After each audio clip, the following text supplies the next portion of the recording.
आयुष्य म्हटलं की चढ उतार हे आलेच आणि त्यात एका उद्योजकाचं आयुष्य म्हटलं की मग ते म्हणजे रणरणत्या उन्हात केलेली पायपिटीपेक्षा अजिबात कमी नसतं. हे एक्झॅजरेशन नाहीये बरं का. करून बघा तुमच्या लक्षात येईल. पण तरीही असे काही उद्योजक असतात जे नफ्या तोट्याची गणिते झुगारून यशस्वी वाटचालीकडे चालत राहतात आणि जोपर्यंत यश मिळत नाही तोपर्यंत थांबत नाही. अशाच एका उद्योजकाला आज आपण भेटणार आहोत, देवीदास नाईकरे. पाहुयात त्यांच्या कार्याचा आढावा घेणारी ही एक चित्रफीत. आर्थिक परिस्थिती कमकुवत असल्या कारणाने बालपणापासूनच देवीदास नायकरे यांना अनेक संघर्षाचा सामना करावा लागला. सतत समोर येत असलेल्या संघर्षामध्ये कधी कधी सोबतीला नैराश्यही असे, पण याच नैराश्यातून धडा घेत इतरांना त्यातून बाहेर काढण्यासाठी माइंड ट्रेनर बनण्याची कल्पना त्यांना सुचली आणि त्यात त्यांना उत्तम यशही भेटले. आर्थिक कमतरता आणि कोरोनासारख्या अनेक समस्यांना सामोरे जाऊन त्यांनी कष्टाने आपले कार्य सुरू ठेवले. जीवनात आलेल्या प्रत्येक संघर्षाच्या धैर्याने सामना करत अगदी शून्यातून विश्व निर्माण करणाऱ्या या महामेरूस रिसील.inचा सलाम. स्वागत आहे देवीदासजी तुमचं. नमस्कार. नमस्कार. सगळ्यात आधी अर्थात सगळ्यात बेसिक आणि सोपा प्रश्न म्हणजे व्यवसायाकडे कसे वळलात किंवा हा निर्णय कधी आणि कसा घेतला? माझे जे वडील आहेत ते शेतकरी आहेत, पण शेतकरी असून त्यांनी सुरुवातीपासूनच एक लाकूड व्यवसाय सुरू केला होता. तर जसं मी लहानपासून पाहतोय तर वडिलांसोबतच त्या व्यवसायाला जुळलो गेलो. जशी माझं शालेय शिक्षण पूर्ण झालं 2001 मध्ये, त्यानंतर वडिलांबरोबरच वडिलांबरोबर व्यवसायाला मदत केली आणि त्याच्यामधूनच मी 2007 नंतर 2007 मध्ये माझं लग्न झालं. माझं लग्न झाल्यानंतर घरातून वेगळे होतो आपण, त्याप्रमाणे माझं पण वेगळा झालो मी पण. आणि तोपर्यंत तुम्ही काय करत होता?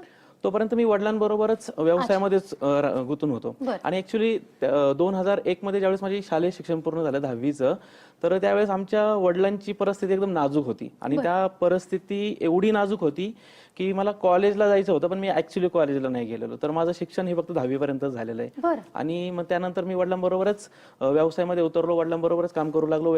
वडिलांकडनं भरपूर काही व्यवसायात शिकलो आणि म्हणजे लहानपणापासूनच वडिलांचा शेतीबरोबर व्यवसाय असताना माझं कधी नोकरी करणे किंवा काय हा तर म्हणजे माइंडमध्ये आलंच नाही कधी. आणि त्यानंतर मग मी 7 मध्ये ज्यावेळेस माझं लग्न झालं, वेगळा झालो, त्यानंतर मी स्वतःचा वडिलांचा जो लाकूड व्यवसाय होता तोच व्यवसाय मी कंटिन्यू केला वेगळ्या शहरामध्ये जाऊन. म्हणजे मी ऍक्च्युली चाकणमध्ये, चास कमान हे माझं गाव आहे, चास मधून फक्त खेडमध्ये म्हणजे 10 किलोमीटर अंतरावरती सिटी आहे, म्हणून तिकडे जाऊन मी तिथे शिफ्ट झालो आणि तिथून मी लाकूड व्यवसायाला सुरुवात केली. 2007 ते 2018 पर्यंत मी लाकूड व्यवसायच केला आणि 2018 नंतर मग मी व्यवसाय चेंज केला. कोणता तो व्यवसाय? जो व्यवसाय होता 2016 मध्ये मला एक मित्राकडून डायरेक्ट सेलिंग कंपनी आहेत, पहा भरपूर आहेत डायरेक्ट सेलिंग कंपनी, तर त्याची माहिती मला मिळाली होती. तर मी 2016 पासूनच लाकूड व्यवसाय करता करता माहिती काढत होतात. पार्ट टाइम मध्ये डायरेक्ट सेलिंगचं पण काम करत होतो, डायरेक्ट सेलिंग कंपनीचं काम करत होतो. तर 2018 मध्ये मी त्या डायरेक्ट सेलिंग मध्ये सुद्धा चांगला इन्कम मिळवायला लागलो होतो. तर 2018 मध्ये मला ऍक्च्युली लाकडाचा व्यवसाय सुद्धा बंद करायचा होता, परंतु मला मार्ग नव्हता भेटत. कारण की पहिल्यापासून तोच व्यवसाय माइंडमध्ये, पण तोच व्यवसाय मला असं वाटायचं की मी दुसरं काहीच करू शकणार नाही ह्या व्यवसायाशिवाय, त्यामुळे मी तो सोडू शकत नव्हतो. पण 2018 मध्ये ज्यावेळेस 16, 17, 18 3 वर्ष मी त्या कंपनीसोबत काम करू लागलो, तर मला हे वाटायला लागलं की मी ह्या कंपनीसोबत मी पुढे सुद्धा काम करू शकतो. त्यामुळे मी 2018 मध्ये टोटल तो लाकडाचा व्यवसाय पूर्णपणे बंद केला आणि त्या कंपनीसोबत जुडलो गेलो आणि स्वतःचाच एक डायरेक्ट सेलिंग कंपनी सुरू केली आणि त्याच्यामध्ये काम करायला लागलो.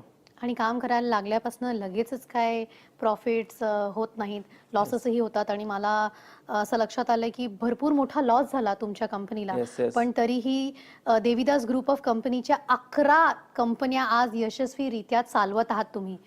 तर हे कसं घडवून आणलं?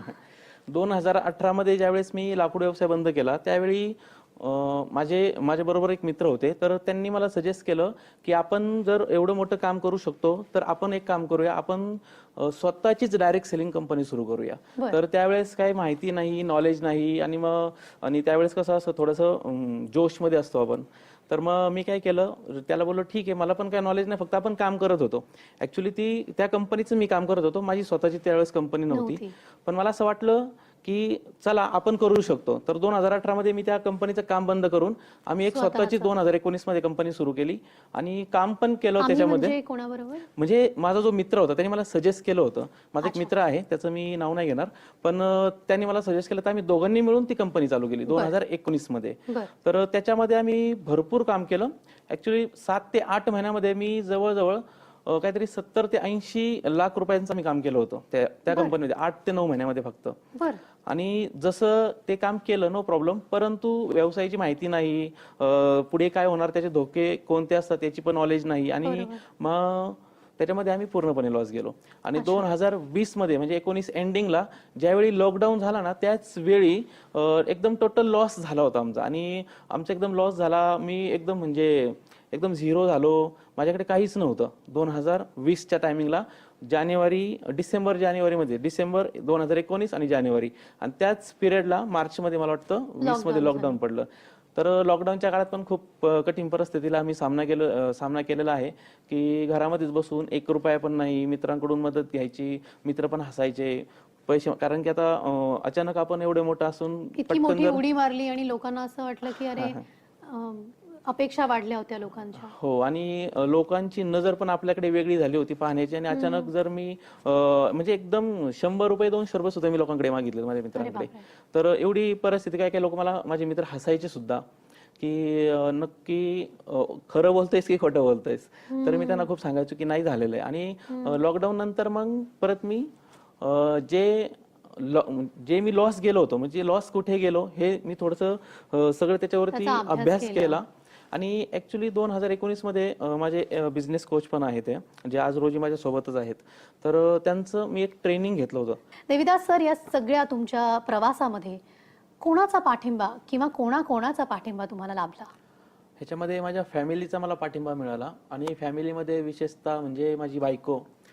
ज्यावेळेस आपण नुकसानमध्ये गेलो, मी ज्यावेळेस व्यवसायामध्ये मी नुकसानामध्ये गेलो, त्यावेळेस सर्वात मोठा मला माझ्या बायकोचा पाठिंबा होता. त्यानंतर माझ्या मुलांनी पण मला चांगली साथ दिली की त्यावेळेस काही हट्टपणा करणे किंवा त्यावेळेस मी शाळा सुद्धा त्यांची चेंज केली. तर चांगल्या शाळेतून थोड्याशा ह्याच्यामध्ये कमी याच्यामध्ये शाळेत टाकलं. तर त्यांनी असं केलं नाही की माझे मित्र तिकडे जातात मी काय इकडे जाऊ, म्हणजे मुलांनी सुद्धा साथ दिली, समजून घेतलं. आणि बायकोने तर खूप प्रत्येक पावलावर तिने साथ दिली. दुसरी गोष्ट, ज्यावेळेस माझी कंपनी चालू झाली त्यावेळेस माझी टीम, म्हणजे माझं नशीब मी चांगलं समजतो की मला चांगली टीम मिळत गेली. कारण की आपल्याला जर एखाद्या व्यवसायामध्ये यशस्वी व्हायचं असेल तर टीम के बिना कुछ नाही. तर टीम खूप महत्वाची आहे. तर मला त्या टीमची पण खूप सहकार्य मिळालं. आणि बाकी माझे गुरु, ज्यांनी मला शिकवलं, प्रत्येक स्टेप शिकवल्या, बिझनेसमध्ये कसं आपल्याला पुढे जाता येईल, नेहमी नेक्स्ट लेवल आपल्याला कसं जायचं, 10x ग्रो कसा करायचा. त्यानंतर जे माइंड ट्रेनर जे माझे आहेत, तर त्यांनी मला स्पिरिच्युअलिटी खूप कनेक्ट केलं की ज्याच्यामध्ये मी खूप एनर्जेटिक राहतो आणि आपण पॉझिटिव्ह राहतो. लोकांना पण, माझ्या टीमला पण मी मोटिवेट करतो. तर खूप छान पद्धतीने मला ह्या सर्वांनी साथ दिलेली आणि खूप मोठा पाठिंबा दिलाय. आणि त्याच्यामध्ये मी स्वतः पण आहे. अर्थात. तर आपण स्वतःचे पहिले गुरु असतो, किंबहुना स्वतःचे पहिले मोटिवेटर आणि क्रिटिकही असतो. त्यामुळे आपण स्वतःची जी वाटचाल आहे ती पुढे नेऊ शकतो, एक विल पॉवर असते. पण इथपर्यंतचा प्रवास तर तुम्ही सांगितला. इथून पुढे देविदास ग्रुप ऑफ कंपनीचं विजन काय आहे?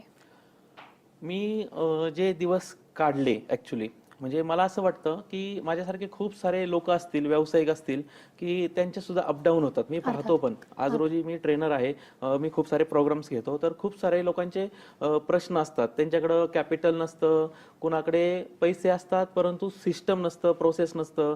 त्यांना बिझनेस कसा करायचा, टीम, सिस्टम, स्ट्रॅटजी हे खूप महत्त्वाच्या गोष्टी आहेत बिझनेसमध्ये. त्यानंतर सर्व जरी असेल तरी बरीचशी लोक इमोशनली स्ट्रॉंग नसतात.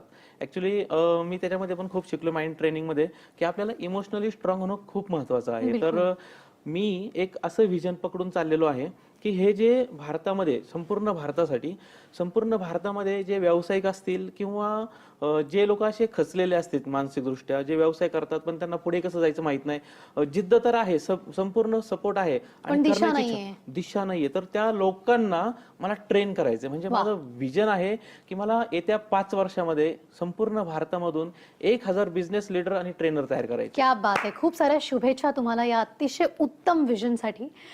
मित्रांनो, तुम्ही ऐकलत देविदास सरांकडनं की आपल्या स्वतःला जर कुठल्याही क्षेत्रात स्वतःला सिद्ध करायचं असेल तर अनेक अडचणी येऊ शकतात, अनेक प्रॉब्लेम्स येऊ शकतात, पण या संघर्षाला मात करत जी व्यक्ती पुढे जाते तिलाच यशाची वाट सापडते. आणि या यशाच्या वाटेवरती देविदास सरांनी अनेक दिवे प्रज्वलित करत सुंदर वाटचाल ठेवलेली आहे सुरू. ही वाटचाल अशीच राहू देत. पुढे आयुष्यात खूप यश तुम्हाला मिळू देत आणि अनेकांच्या वाटेवरती हे दिवे तुम्ही प्रज्वलित करावे अशी मी तुम्हाला शुभेच्छा व्यक्त करते. आमच्याबरोबर गप्पा मारल्या याबद्दल धन्यवाद. हे होते देविदास सर. सर्वसामान्य माणसांची असामान्य कर्तृत्वाची यशोगाथा मांडणारा हा तुमचा लाडका कार्यक्रम ज्याचं नाव आहे reseal.in प्रस्तुत यशोस्तुते.